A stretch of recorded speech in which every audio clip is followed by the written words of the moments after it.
ಇದೇ ವಿಚಾರಕ್ಕೆ ಸಂಬಂಧಪಟ್ಟಂತೆ ಡೀಟೇಲ್ಸ್ ಅನ್ನ ಕೊಡ್ತಾ ಹೋಗ್ತಾರೆ ನಮ್ಮ ಪ್ರತಿನಿಧಿ ಸತ್ತಾರ್ ಹಾಗೆ ವೀರೇಶ್. ಇಬ್ರು ಕೂಡ ನೇರ ಸಂಪರ್ಕದಲ್ಲಿ ಜಾಯಿನ್ ಆಗಿದ್ದಾರೆ. ವೀರೇಶ್ ಸ್ಯಾಟಲೈಟ್ ಬಸ್ ಸ್ಟ್ಯಾಂಡ್ ನಿಂದ ಲೈವ್ ನಲ್ಲಿ ಕನೆಕ್ಟ್ ಆಗಿದ್ದಾರೆ, ಹಾಗೆ ಸತ್ತಾರ್ ಟೌನ್ ಹಾಲ್ ನಿಂದ ಲೈವ್ ನಲ್ಲಿ ಕನೆಕ್ಟ್ ಆಗಿದ್ದಾರೆ. ಮೊದಲಿಗೆ ವೀರೇಶ್, ಈ ಸಾಮಾನ್ಯವಾಗಿ ಮೈಸೂರಿಗೆ ಸಂಚಾರ ಮಾಡುವಂತಹ ಬಸ್ಗಳು ಸ್ಯಾಟಲೈಟ್ ಬಸ್ ಸ್ಟ್ಯಾಂಡ್ ಮೂಲಕ ಹಾದು ಹೋಗಬೇಕು.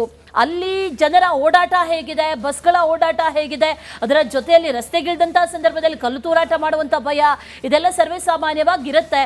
ಸದ್ಯಕ್ಕೆ ಅಲ್ಲಿನ ಚಿತ್ರಣ ಹೇಗಿದೆ?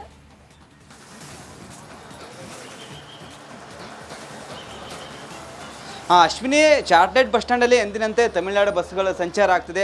ಒಂದು ಕಡೆ ಬಿಗಿ ಭದ್ರತೆ ಪೊಲೀಸರು ಕೈಗೊಂಡಿದ್ದಾರೆ. ಬರುವಂಥ ತಮಿಳುನಾಡಿನಿಂದ ಬರುವಂಥ ಬಸ್ಗಳ ಡ್ರೈವರ್ಗಳನ್ನು ಮಾಹಿತಿಯನ್ನು ಪಡಿತಿದ್ದಾರೆ. ಏನಾದರೂ ತೊಂದರೆ ಆಯ್ತು ಅಂತ ಪೊಲೀಸರು ವಿಚಾರಿಸಿದ್ದಾರೆ. ನೋಡ್ತಿರ್ಬೋದು, ಸಾಕಷ್ಟು ಪೊಲೀಸರಲ್ಲಿ ನಿಯೋಜನೆಗೊಂಡಿದ್ದಾರೆ. ಸುಮಾರು ಬಸ್ಗಳು ತಮಿಳುನಾಡಿಗೆ ಸ್ಯಾಟಲೈಟ್ ಬಸ್ ಸ್ಟ್ಯಾಂಡಿಂದ ಹೋಗ್ತಾ ಇದ್ದಾವೆ. ಸಾಕಷ್ಟು ಪ್ರಯಾಣಿಕರು ಸಂಚಾರ ಸಹ ಮಾಡ್ತಿದ್ದಾರೆ.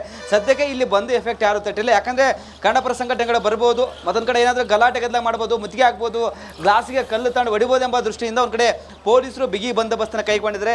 ಸಾಕಷ್ಟು ಬಸ್ಗಳು ನೋಡಿ, ಇವೆಲ್ಲ ತಮಿಳುನಾಡು ಬಸ್ಗಳು, ಸೇಲಂ, ತಿರುವಣ್ಣಾಮಲೈ ಎಲ್ಲ ಬಸ್ಗಳೀಗ ಆ ಒಂದು ಭಾಗಕ್ಕೆ ಹೋಗ್ತಿದ್ವಿ. ಎಲ್ಲ ಬಸ್ಗಳೀಗ ಹೋಗ್ತಾ ಇದೆ. ಒಂದೊಂದು ಬಸ್ಗಳು ಆ ಟೈಮ್ಗೆ ತಕ್ಕಂತೆ ಹೋಗ್ತಿದ್ವಿ. ಸಾಕಷ್ಟು ಬಸ್ಸಲ್ಲಿ ಪ್ರಯಾಣಿಕರು ಈಗ ಹೋಗ್ತಾ ಇದ್ದಾರೆ. ಅದಲ್ಲದೆ ಮೈಸೂರು, ಮಡಿಕೇರಿ, ಮಂಡ್ಯ, ರಾಮನಗರ ಬಸ್ಗಳು ಸಹ ಇಲ್ಲಿಂದ ಸಂಚರಿಸ್ತಿದ್ದಾವೆ. ಹೀಗಾಗಿ ಯಾವುದೇ ರೀತಿ ಎಫೆಕ್ಟ್ ತಟ್ಟಿಲ್ಲ. ಯಾಕಂದರೆ ಪೊಲೀಸರು ಬಿಗಿ ಬಂದೋಬಸ್ತನ್ನು ಕೈಗೊಂಡಿದ್ದಾರೆ. ನೋಡ್ತಿರ್ಬೋದು, ಇದು ರಾಮನಗರ, ಮಂಡ್ಯ, ಮೈಸೂರು ಹೋಗ್ತಿದ್ದಾರೆ. ಸಾಕಷ್ಟು ಜನ ಸಹ ಪ್ರಯಾಣಿಕರು ಸಂಚಾರ ಸಹ ಮಾಡ್ತಿದ್ದಾರೆ. ಯಾಕಂದರೆ ಸ್ಯಾಟಲೈಟಲ್ಲಿ ತಮಿಳುನಾಡು ಬಸ್ಗಳು ಸಾಕಷ್ಟು ಪ್ರಮಾಣದಲ್ಲಿ ನಿಂತಿರುತ್ತೆ. ಏನಾದರೂ ತೊಂದರೆ ಆಗುತ್ತೆ ಎಂಬ ದೃಷ್ಟಿಯಿಂದ ಪೊಲೀಸರು ಬಿಗಿ ಬಂದೋಬಸ್ತನ್ನು ಕೈಗೊಂಡಿದ್ದಾರೆ. ಈಗ ಒಂದೊಂದು ಟೈಮ್ ಆದಂತೆ ಒಂದೊಂದು ಬಸ್ಗಳು ತಮಿಳುನಾಡಿಗೆ ಸ್ಯಾಟಲೈಟಿಂದ ಹೋಗ್ತಿದ್ದಾವೆ. ಯಾಕಂದರೆ ಇಲ್ಲಿ ಕನ್ನಡಪರ ಸಂಘಟನೆಗಳು ಬರ್ಬೋದು, ಗಲಾಟೆ ಮಾಡ್ಬೋದು, ಬಸ್ಸಿಗೆ ಕಲ್ತಂಡು ಹೊಡಿಬೋದು ಎಂಬುದು ಒಂದು ಕಡೆ ಪೊಲೀಸರಿಗೆ ಸೂಚನೆ ಇತ್ತು. ಆ ಒಂದು ದೃಷ್ಟಿಯಿಂದ ಪೊಲೀಸರು ಇಲ್ಲಿ ಭಾರೀ ಪ್ರಮಾಣದಲ್ಲಿ ನಿಯೋಜನೆಗೊಂಡಿದ್ದಾರೆ.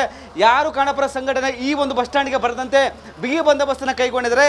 ತಮಿಳುನಾಡು ಬಸ್ಗಳನ್ನು ಒಂದೊಂದಾಗಿ ಈಗ ಬಿಡ್ತಾ ಇದ್ದಾರೆ. ಬರುವಂಥ ಬಸ್ಗಳನ್ನು ಡ್ರೈವರ್ಗಳನ್ನ ವಿಚಾರವನ್ನು ಮಾಡ್ತಿದ್ರೆ ಏನಾದ್ರು ತೊಂದರೆ ಆಯ್ತು ಅಂತ. ನೋಡ್ತಿರ್ಬೋದು, ಸೇಲಂ, ಮತ್ತೊಂದು ಕಡೆ ಬೆಂಗಳೂರು ಬಸ್ಸು ಎಲ್ಲ ಸಂಚಾರ ಆಗ್ತಿದೆ. ಬಂದ್ ಎಫೆಕ್ಟ್ ತಟ್ಟಿಲ್ಲ. ಎಲ್ಲ ತಮಿಳುನಾಡು ಬಸ್ಸು, ಕೇರಳ ಬಸ್ಸು, ಮತ್ತೊಂದು ಕಡೆ ಇಲ್ಲಿಂದ ಮಡಿಕೇರಿ, ರಾಮನಗರ, ಮೈಸೂರು ಬಸ್ ಸಂಚಾರ ಆಗ್ತಿದೆ. ಅಶ್ವಿನಿ, ಆಲ್ ರೈಟ್ ವೀರೇಶ್, ಹಾಗೆ ಸಂಪರ್ಕದಲ್ಲಿರಿ. ಮುಂದಿನ ಭಾಗದಲ್ಲಿ ಮತ್ತಷ್ಟು ಡೀಟೇಲ್ಸ್ ಅನ್ನ ಪಡ್ಕೊಳ್ತಾ ಹೋಗ್ತೀನಿ. ಹಾಗೆ